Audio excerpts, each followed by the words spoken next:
Another one to Artem Blonsky. About Abraxas. So I was kind of vague in one answer that I gave you earlier. Basically, Abraxas is probably the most dangerous thing I can think of in the occult. He's one of the most dangerous, just overall umbrella topics to get into.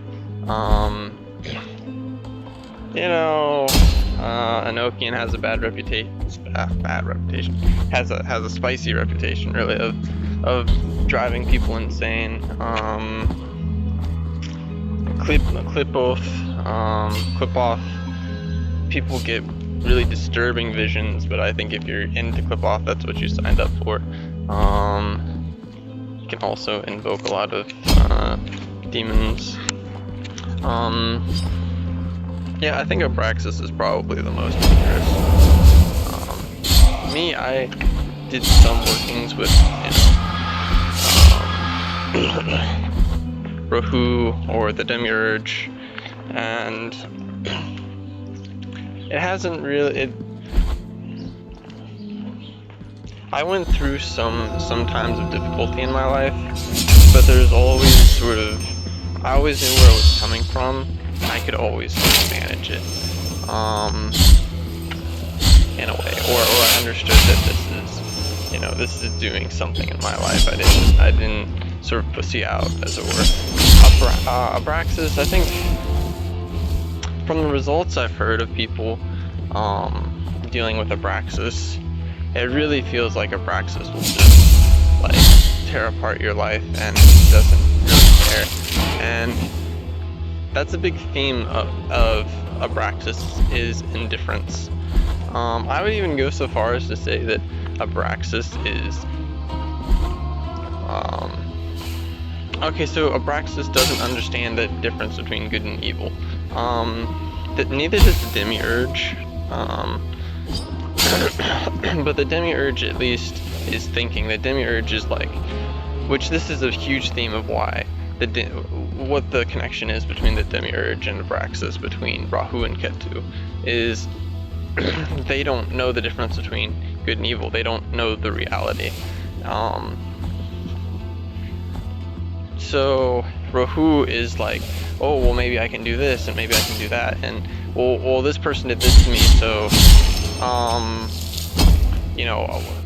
we had this agreement and blah blah blah blah blah. And so, like Rahu can be a lot related to overreactions, overwork, just going over or under, being overly harsh, being under harsh, also because there's not a consistent standard, because if you just rely on mental faculties, you'll just be meandering through the fog of no particular standard. This is an interesting thing. Like, I don't believe that there is on the ultimate plane an ultimate morality, but I think there's like certain things that just kind of are a certain way because certain beings are upholding it. Part of it is I think Rahu doesn't really need to. He's in this interesting gray area between different power structures, and he drank the Amrita, so he is immortal. I'm not exactly sure what the Amrita, what fully it means, except they're immortal, even though that's not even exactly the case. Or is it? I don't know. I mean, the demons are long-lived as well. What is the point of saying? Is it a little bit more metaphorical of like, oh, this is how we explain what the phenomenon of gods is? But yeah, there's demons that certainly didn't show up for. There's demons that definitely didn't get to drink the Amrita that are alive since then, such as Asmodeus is actually mentioned in the Vedic literatures. At the very latest in the Srimad Bhagavatam, Asmodeus and Lilith are mentioned as a married couple, which is why I always relate Lilith to being more like Asmodeus' wife that cheats on him, rather than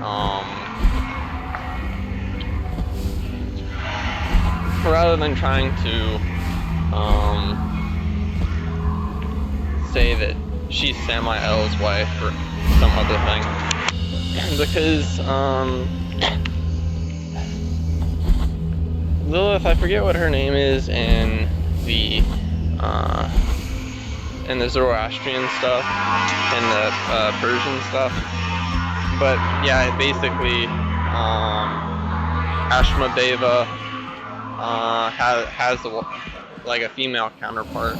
Ashmadeva he's lust, but also I think there's something of anger to him as well. And then he has a lust demoness. Saying that Asmodeus and Lilith are married is not really super groundbreaking, but there's a big trend of saying Lilith is Samael's wife, and I would say that's totally not correct. I don't know if Lilith and Samael have like anything to do with each other.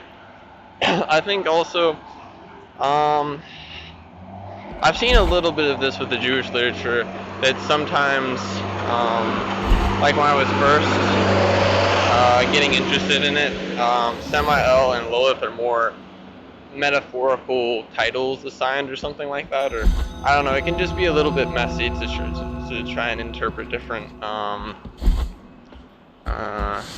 Kabbalistic scholars and stuff. Also, I think Kabbalah is something you really can't learn about at all from Wikipedia, or like you have to sink your teeth into the material. You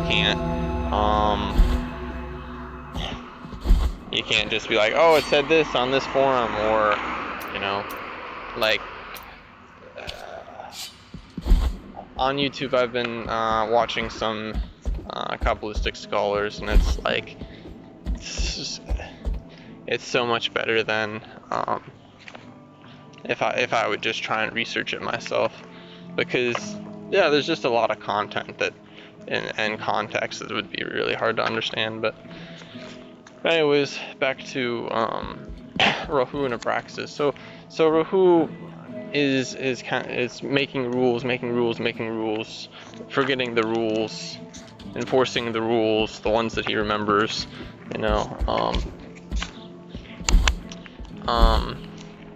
so it's kind of messy. Or Rahu will think of a rule, and then this is just sort of the energy of it. Like you think of a rule, and then you like reinterpret it later, and it's like authors of confusion.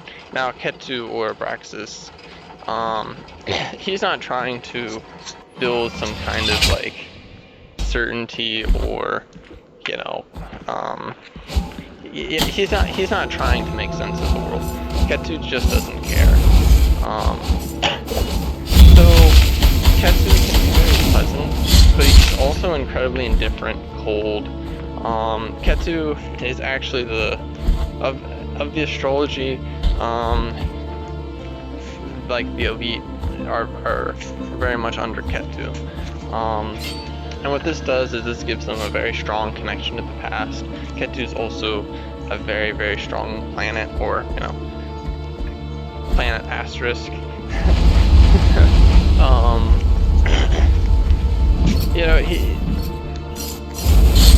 He's kind of the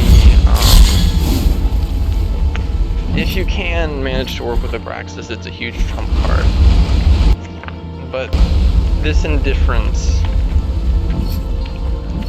it's a very monstrous indifference, and it's just like, oh, that happened in the past, you can't control the past. Because of course Rahu is the future and Ketu is the past, represents the past. Ketu also represents tradition a lot, in this indifferent, headless way, like, oh, I'm just doing what my ancestors did. I don't think about it per se, or I just remember it's the ancestors' memory. So there's a thing of memory,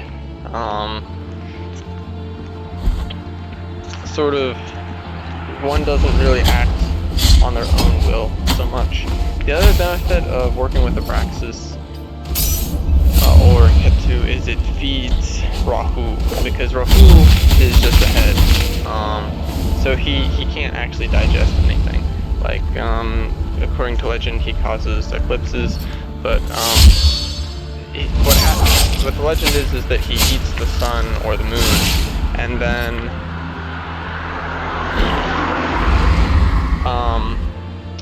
which I forget. I've read somewhere that Ketu eclipses the moon, but that doesn't make much sense. Whatever. He eats the sun or the moon. Yeah, I'm gonna have to look into that Ketu thing. I've been meaning to forever. I've just been forgetting because, you know, I don't think about lunar eclipses much in astrology. Maybe I should. I don't know. Anyways, so Rahu eats these luminaries, and then he can't swallow them or anything or digest them because he doesn't have a stomach. So, sometimes legends say that they come out the bottom of his throat.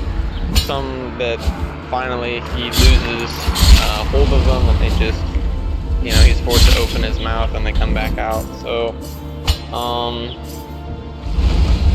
yeah, because the gods are immortal, so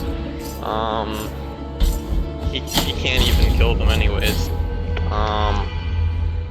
So what this relates to is that the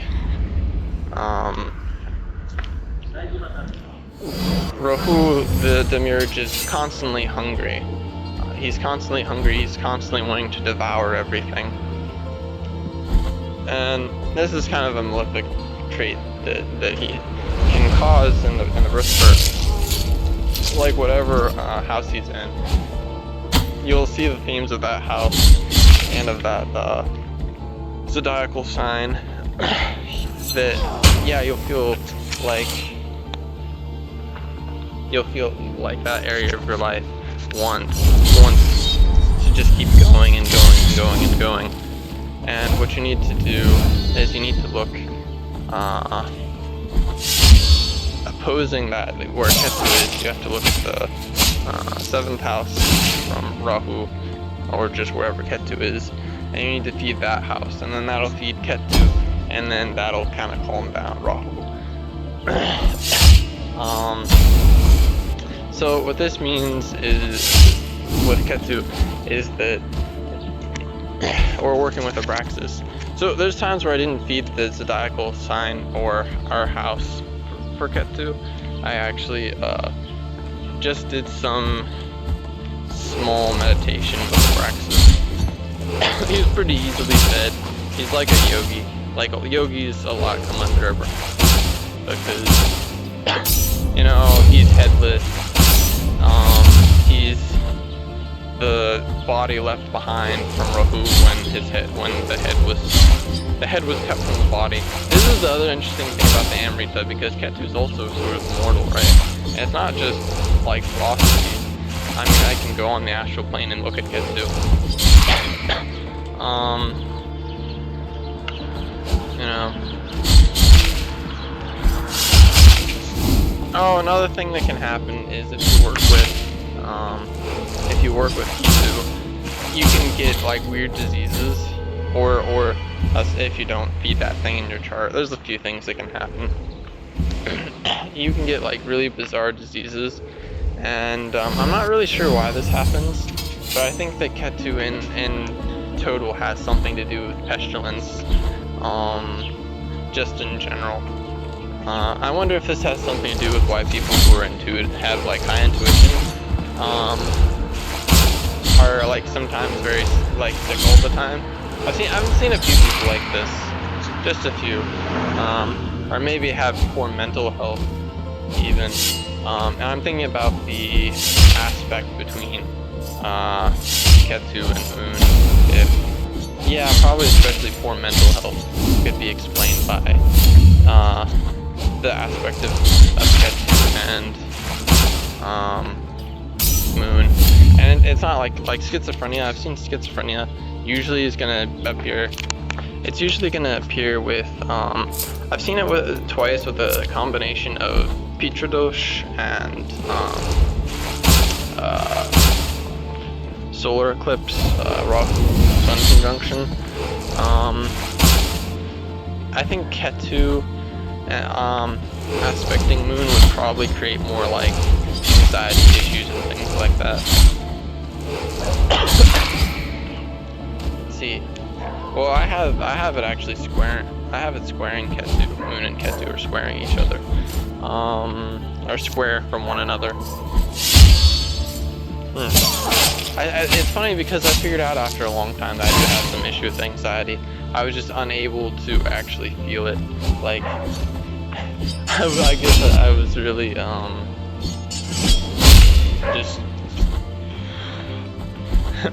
just soldiering on through my life, and then when I kind of finally stopped, I'm like, oh, holy shit, I have problems with anxiety.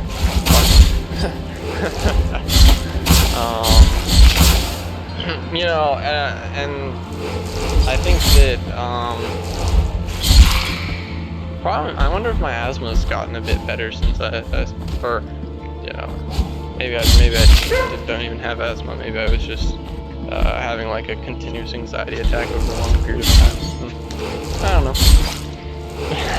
I didn't really go to see doctors for these sorts of things in the past, so there's sort of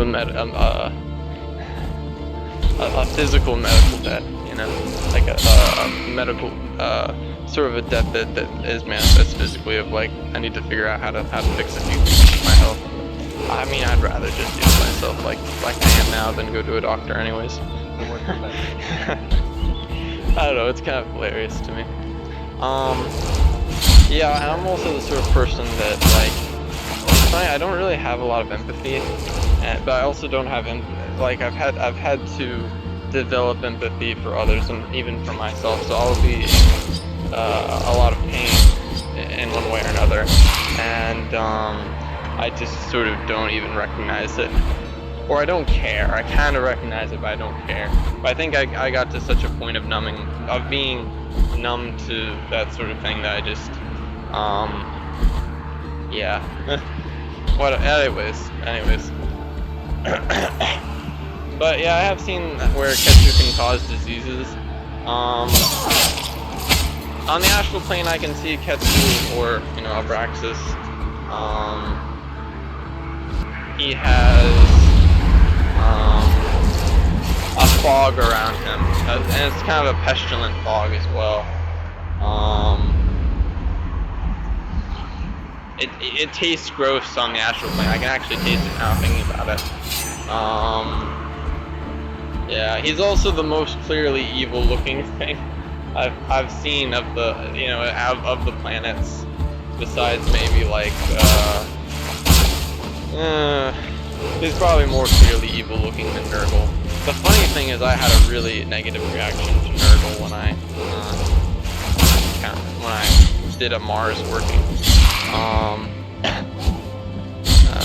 Aeratron is also kind of scary, but he's pretty nice to me. So,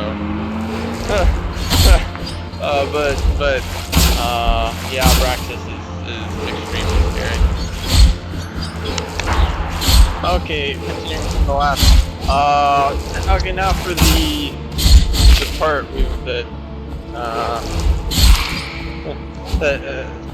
now for the good part, I guess. Why is it dangerous? Or especially, I said that you should be on a certain platform to deal with Abraxas, and you asked what is that platform, and I just said being like a really powerful magician. That's not exactly, I guess that's a really bad way to look at it, although it's basically true. If you've never done anything magically, and then you just raw dog Abraxas, yeah, that's a fucking disaster. You probably want to have already kind of had your Dark Knight episode, basically, or maybe a few of them. You want to be able to be like, you know, it kind of, actually what I'm thinking of now is, there's like this cartoon, this like short comic meme thing, and it's like,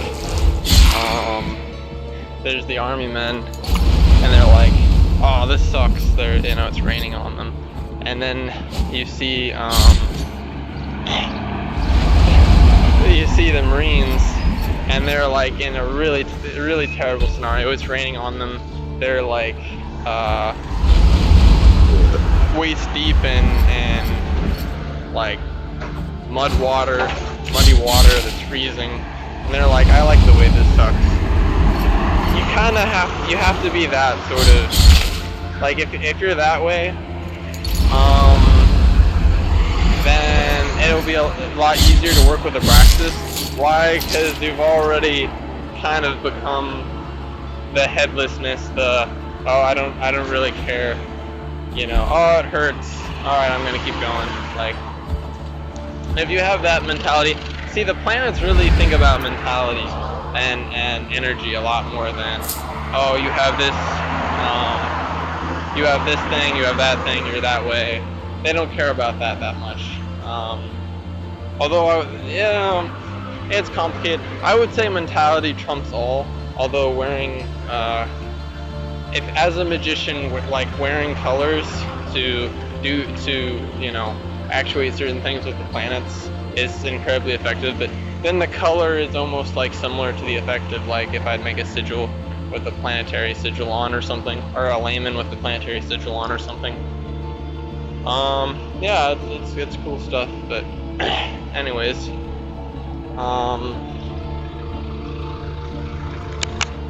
let's see, where was I going with this? Also, I just realized, just came to me, probably the reason why I don't have like many terrible psychological issues from my aspect is because I think, like, if you have trine or sextile and it's moon to Ketsu, it's like the moon and the moon and Ketsu are having like a friendly aspect, and it's like, you know, almost like a friend that's not good for you.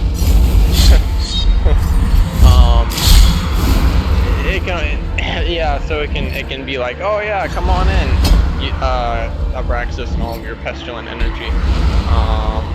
Whereas for me, square is a little bit more square is a little more complicated. It's like, it almost feels a lot more like a symphony, like, you know, the brass section's over there, the violins are over there, and, you know, these guys play their part and these guys play their part. I mean, I'm not I don't know much about this stuff, but that's the image that I get shown when I think about this. Whereas, you know, trines, like, harmony is like, you know, some people at a party playing the same music on a few different instruments at the same time. So there's not. So squares are more like offset. Anyways. So yeah. Another way of being that, or another thing that's gonna help working with Abraxas is, if you've already had some experience with magical madness, you'll probably be fine working with Abraxas. But if you haven't, then yeah, it's pretty dangerous. It's pretty much something you shouldn't do. Like, for me, I work with Astaroth, and Astaroth drove me insane for about 2 years, year or two. Let me think here. Year and a half, about, at least. But this insanity was more just me acting from my appearance, now changed and seasoned. This might be a small sometimes I know that Astaroth is supposed to be related to Sun and Jupiter, and I've seen that and I understand what that means and everything. But I also sometimes feel like he can be very lunar in other ways. So, like, very much the he's a subterranean god, so there's this feeling of the subconscious, of the id, that's very present for him. But I think it's something, it's kind of integrated for him. I would say astrologically, he's a little bit more related to Jupiter than Sun. The reason for the dual relation to Jupiter and Sun is it's the full identity. He's it's this very Virgoan energy of that someone is an individual. The energy of Virgo, because Virgo now is like the maiden, but before I think it was mostly related to Astarte, which is a little bit bordering on like the whore. But in both cases, you get the Astartian kind of whore, and our idea of the maiden is kind of actually similar to each other, in the sense that it's an empowered woman, or really the point of Virgo is to sort of just be yourself and not really let external influences push you around a lot. I think one of the features of this could be like a way to get to Abraxas. You could deal with Astaroth first, which is going to strengthen your mind, and then deal with Abraxas, and should be much easier, because then all the problems of Abraxas will have already dealt with. And honestly, Astaroth is a much nicer teacher. Which is funny because the Goetic beings are tricky teachers. That just goes to show how complicated Abraxas really is, because Abraxas isn't going to play tricks on you like the Goetic beings are. Not in that way. He's not going to sit around with you. But he's just, something bad's going to happen, and like one test he might do, something bad will happen, and then he'll be like, okay, are you going to because of this? Are you going to change the way you do things, or are you just going to keep doing it? What is your motivation? Why do you do the things you do?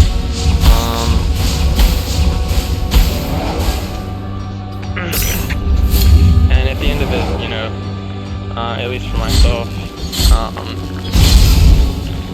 I just kind of do things for no particular reason. Like, certainly there's things I have to do and whatnot. I do things for no particular reason. And, I have some goals, some things, but I look at myself and I'm like, oh, I'm kind of silly,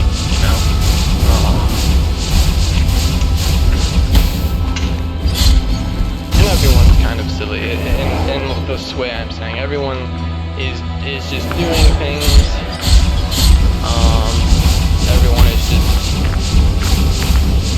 doing some activity, being weird,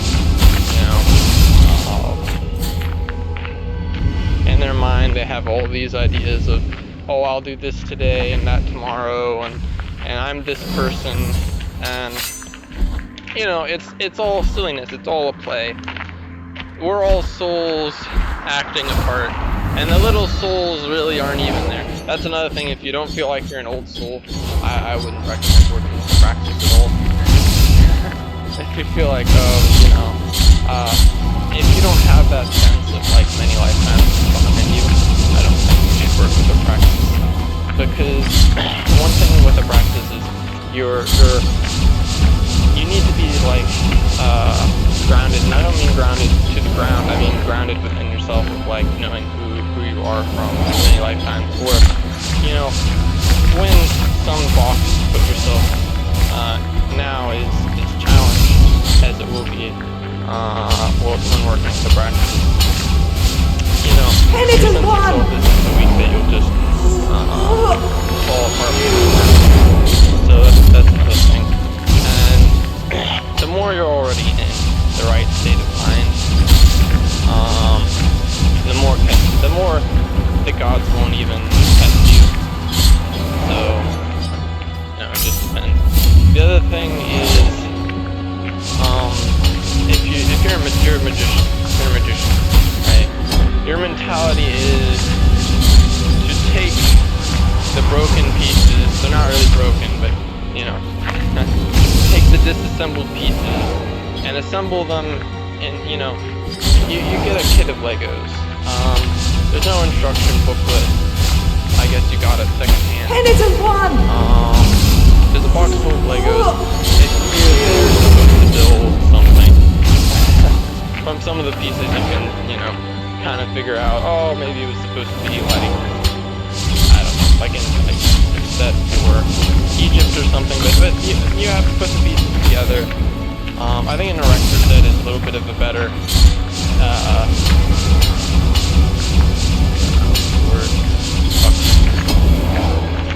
an erector set's a little bit of a better metaphor here, but you know, so you build something with the Legos, and it's a 1, and you just have to build the best thing that you can because you don't actually know what this thing was supposed to look like. I feel that way with, especially when it comes to planetary magic, but I think as a magician as a whole. But at some point you have to come to the point of saying, okay, I don't know how to make this thing. I don't know if I'm gonna make it better than the last person that made it. But I'm just gonna make something because, you know, why not, basically.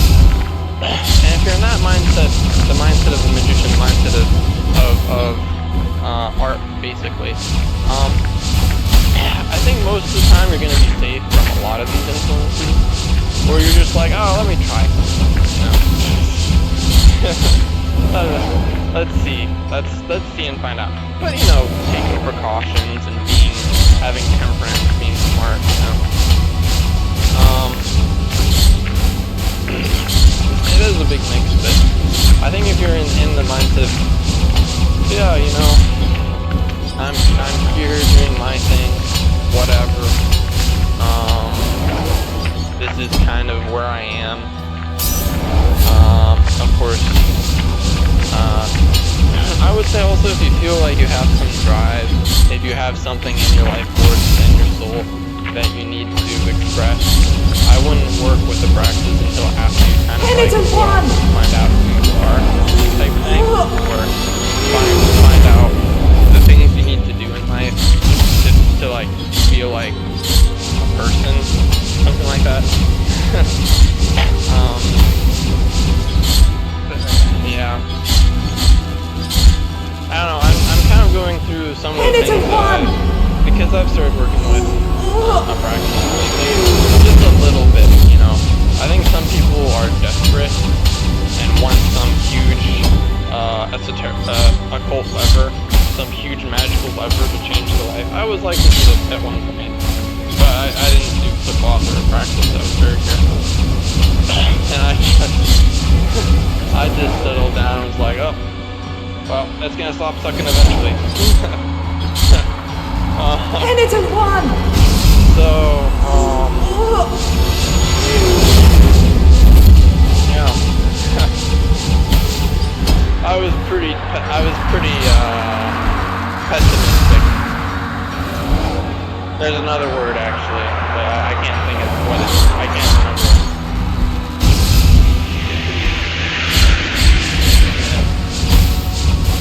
Nihilistic maybe, but I came around to nihilism later though, as well. Nihilism was like halfway towards this thing with Abraxas. Abraxas is headlessness. Nihilism is the head trying to be headless, but you just, but Abraxas is like, you're just like, yeah, the energy of indifference. Pure, sheer indifference. Which explains a lot about the elites. This is another thing that people think that if someone is spiritual, they need to act like X or Y. You know, the tree of spirituality is very wide with many branches.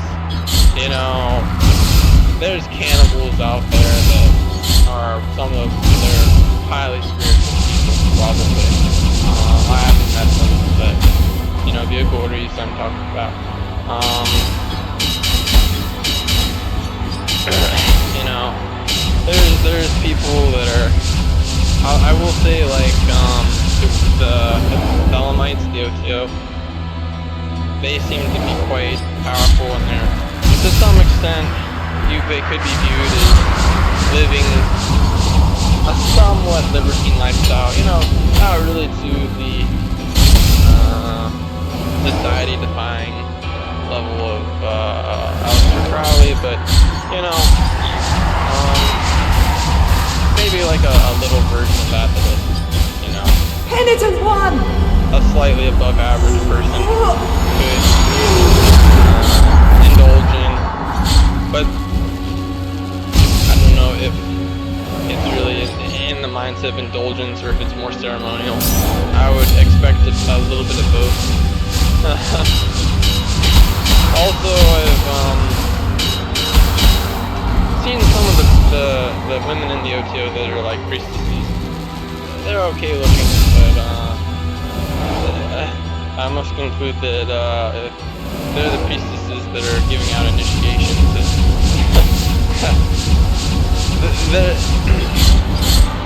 They're not ugly women or anything, but it's not like it's not really about the flesh. It's about the transmission of knowledge. So some of the things I've seen with the OTO are kind of encouraging. I don't think I would really join, but yeah. Forget how I got onto this topic. Yeah, but that sense of headlessness, that cold indifference, it's a really nasty spirituality, but I think at some point you have to come around to it. I mean, as the life force expands, it touches all the spheres, and even the spheres in the earth be clip off.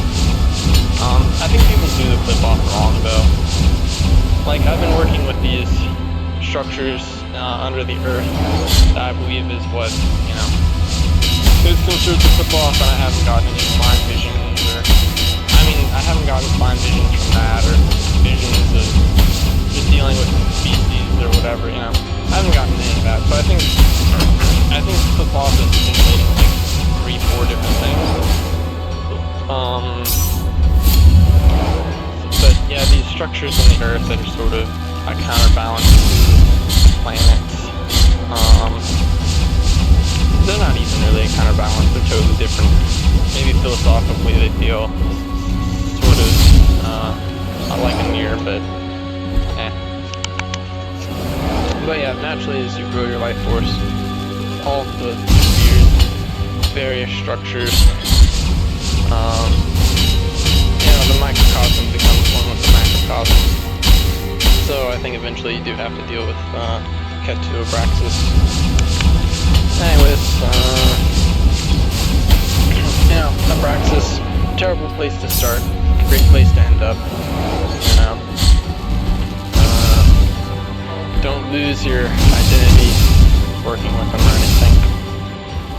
Also, I'm pretty confident that Cthulhu is, that Lovecraft is having visions of Abraxas because Cthulhu is described as having a beak. He's like an octopus but with a beak. So, thinking especially about this beak, it sounds like the whole thing that the Gnostics were talking about with the rooster-headed Penitent one!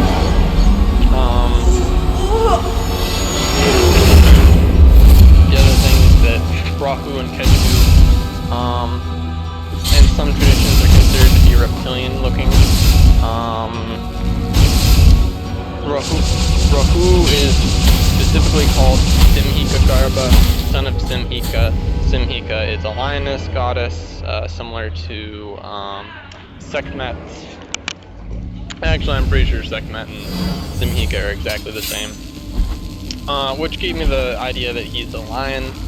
I think that's hence why he's, that thing. Maybe they got a reptilian makeover later. I've actually seen with a few gods. Also, gods look differently on the astral plane. Yeah, I don't know. I guess I don't have to go this deep into the weeds to say that I think Cthulhu is supposed to be Abraxas. I don't think Lovecraft knew about Abraxas, or perhaps he did. I could see him as being somebody that was big into the occult, sort of secretly.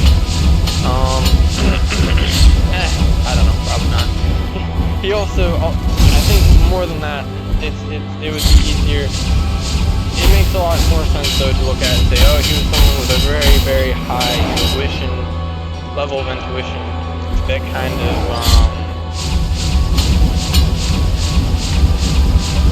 what am I trying to say? that yeah, he didn't know much, but he was able to transmit that onto paper really easily. Yeah.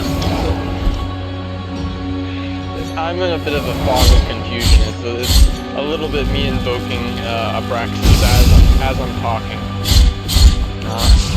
Losing my train of thought because Penitent one! There's a point of magic that you get to that just talking about it starts to create all kinds of things. Like I'll probably see all kinds of manifestations.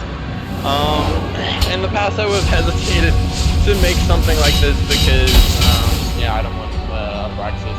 I would fear to say his name, fear of invoking a lot of that into my life. But now I'm just like, Penitent one! I can handle it. So.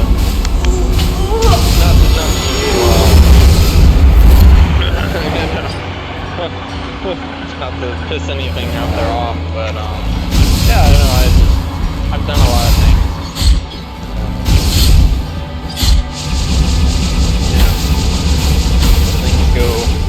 If things turn for the worse with Abraxas, on the astral plane, then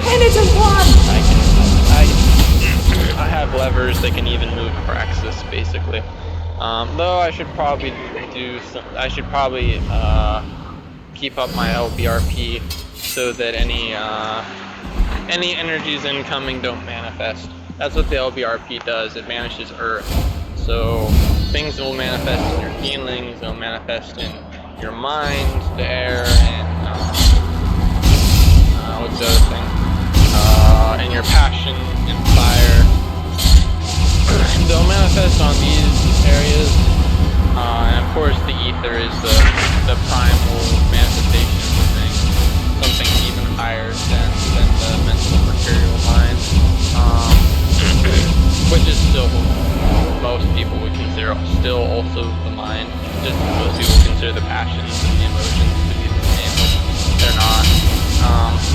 But by banishing Earth, you can kind of work with things within your, mental, emotional body and not, have something manifested like, I don't know, getting hit by a car or something. The gulf between like water or fire and earth, between the elements and earth, that is that element that holds all the other elements. I'm just rambling.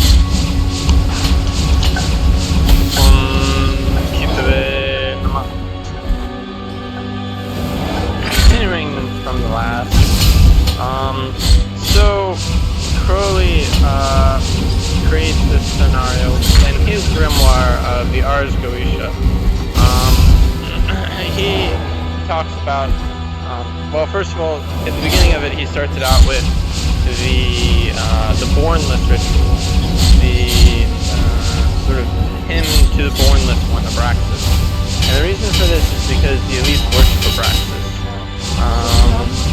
And through doing so, they can control the spirits because Rahu, or the demiurge, controls a lot of the spirit world, and then on the other hand, it's Saturn. So there's like two over classes of spirits. There's the dark spirits, and then there's the more Rahu type spirits, which have all kinds of different looks and whatnot. But the vast majority of the spirit world is that anyone's going to run into on the astral plane, whatever, is going to be under the dominion of Rahu. So Abraxas can control Rahu, ergo Abraxas can control the spirit world, and he can also directly control the spirit world. He can tame the demons, the spirits rather. And so this is kind of the idea behind Abraxas being invoked. I think it's invoked. You invoke Abraxas, you evoke, the spirit, and you're like, okay, Abraxas is going to preside over this and make sure you tell the truth and sort of give me what you want, what I want. This is very interesting to me, also because I think the original Ars Goetia didn't use the Bornless ritual. The Bornless ritual comes to us from the Greek magical papyri, or the BGM. So the Bornless ritual is used as a significant innovation to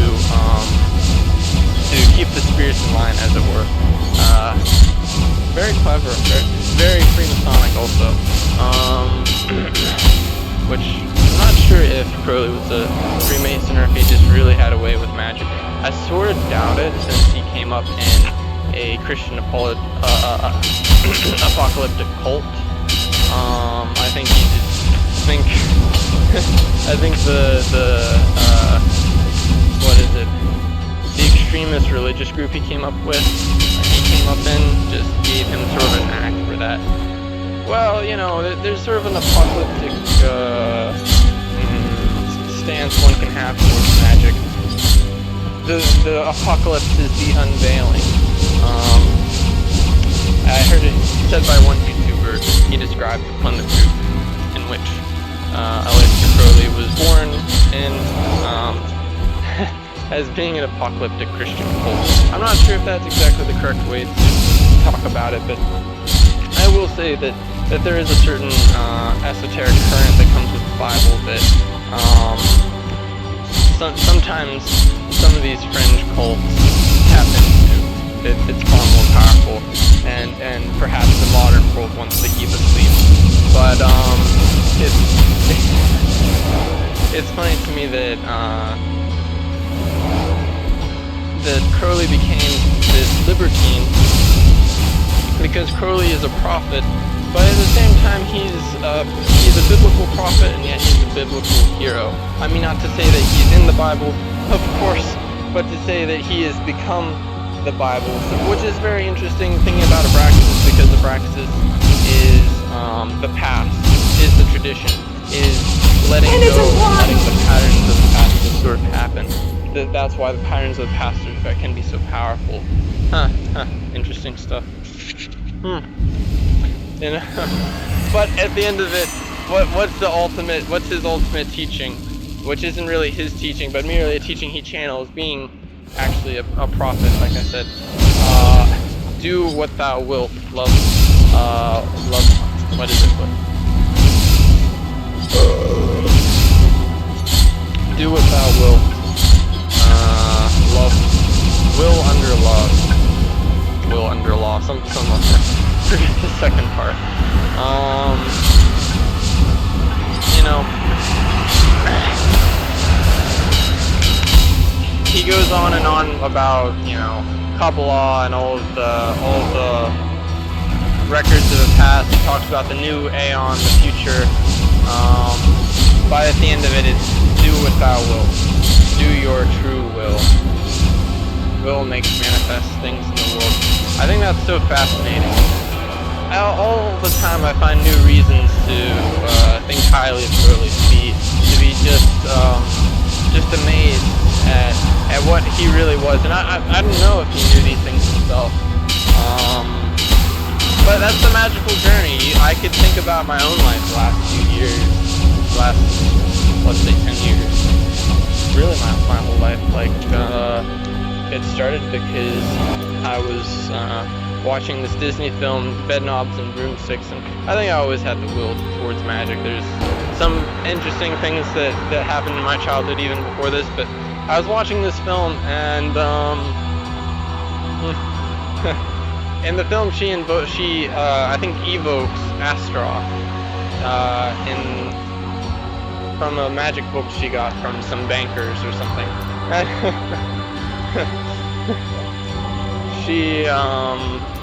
So she does this, she calls upon Astaroth, and I felt at that moment like something was open to me, and I saw something. I didn't say anything, because as a child you don't know what an invocation is, you don't know what an evocation is, you don't know what these things are, you just, oh, my imagination's getting super active from this thing, wow, imagination, wow, you know. Meanwhile, you know, Astaroth was entering my energy body, my favorite color changed from red to green. Many traits of mine changed at that point, and that's how it went.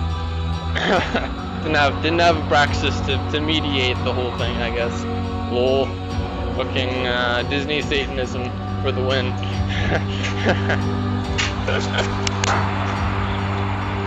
Continuing from the last, yep. It wasn't a new Disney film either. It was one that Disney himself was probably involved in making. It was from. it was one of those films that looked like it was made shortly after color television was invented. But yeah, so that started the whole thing for me. And just as a magician, everything comes with unrealized import, because there's infinite content that in the workings with the spirits, in the magical workings. And intention I put out into the world will ripple, echo, reverberate off of infinite structures in the universe and create infinite reactions. And so many magicians that are early to the practice will make errors, make blunders, and just constantly doing different activities. And they're just creating noise. They're just creating chaos in their own manifestations and results. So maybe sometimes that's just the process, like in art. You start to draw, and then the process of art is destructive. So you have to kind of let go and let it come together. This is one element where Abraxas or Ketu can be an energy you need. Definitely it's an energy you need, because Rahu, the Demiurge, and Ketu Abraxas are signifying sort of the soul's trajectory in the life, where the soul is coming from, where it's strong, and where it's going to, where it wants to be, where it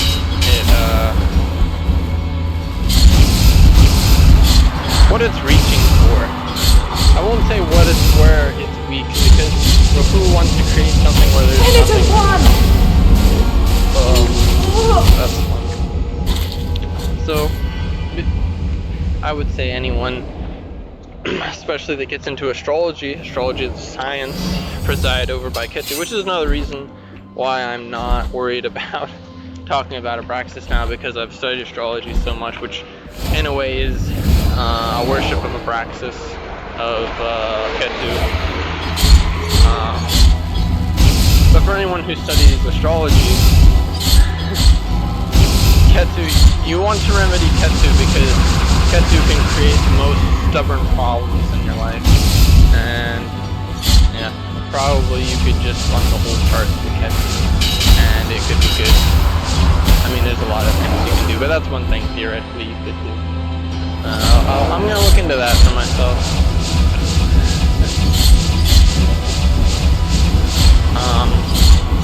Yeah, if you get really strong in Ketu, are strong with Ketu, you could probably be unstoppable. But I think most people would be driven insane before they could ever realize anything like that.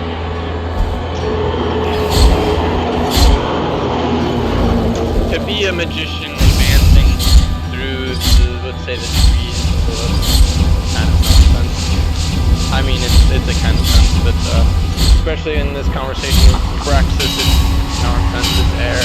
There's only man and the experience he creates around himself.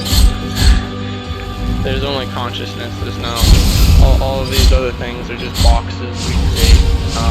And I'm not advice to don't or anything. Like I'm an individual, you know. Let's just annihilate our individuality and then everything's gonna go right. Like, I mean, there's some hacks you can do. The other thing is people get into manifestation and they get really depressed because they just get things too easily. Makes me laugh. Because as a magician trying to climb up some ladder of nature, climb up to some high place that they imagine, which is simply to awaken and gradually more significant ways to sensitize oneself to the world around them. These really obtuse ways that you just kind of have to wake up to even know what it means. And so a lot of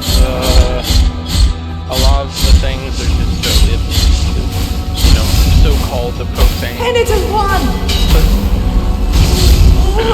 to become aware is to enter into some secret place, be some hidden class already. So the whole thing of the elite feels like an inevitable thing, which is why I've kind of there's a lot of like anti-elite sentiment, but I don't know what the alternative is, because you know, I think